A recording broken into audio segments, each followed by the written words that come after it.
aksidente. Live mula sa SLEX nagpapatrol si Jay Ruiz. Jay, mabigat na ba ang daloy ng traffic? Corina, unti-unti nang bumibigat ang daloy ng trapiko dito sa expressway, partikular sa Calamba exit. Bandang alas 5 ng hapon nang biglang dumami ang mga sasakyan sa SLEX. Nagsabay kasi ang mga nagsisiuyang patungong probinsya at yung mga galing sa opisina. Mula 200,000 sasakyan na dumadaan sa expressway kada araw, inaasahan madadagdagan ito ng 40,000 sasakyan ngayong araw sa bispiras ng Undas. Para mapabilis ang pila sa mga toll booth, nagdagdag na ng mga ambulance tellers. May mga naka-standby rin ng mga emergency response teams at tow trucks para sa mga masisiraan at sakaling magka-aksidente.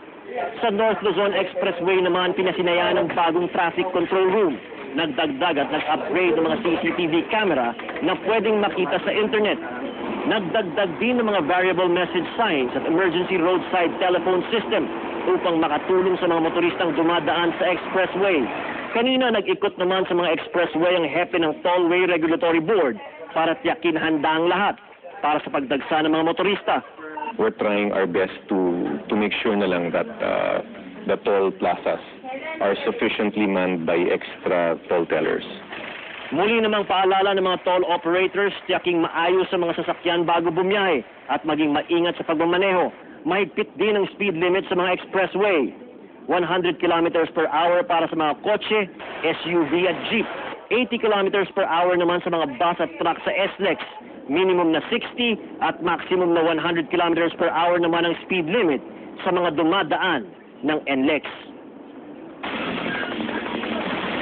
Corina, 71 nang nahuling overspeeding sa maghapon sa SLEX, habang isa naman ang naitalang minor accident. Samantala, dumako naman tayo sa lagay ng trapiko sa ilan pang bahagi ng mga pangunahing lansangan sa Metro Manila dito sa SLEX.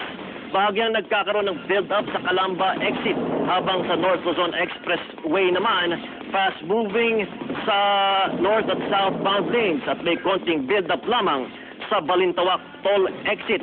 At sa EDSA naman, sa southbound lane, moderate to heavy ang Kamuning hanggang Monte de Piedad. Sa northbound lane naman, mabigat ang traffic mula Pasay Road hanggang Nepa Qmart. At yan, Corina, ang mga pinahuling balita sa traffic update mula dito sa South Luzon Expressway. Corina? Ayan, Jay. Sigurado naman kung ang kanilang plano ay ngayong gabi umalis, handa na dapat sila dyan sa anumang klaseng traffic ang kanilang makakasabay. Maraming salamat, Jay Ruiz, live mula sa SLEX.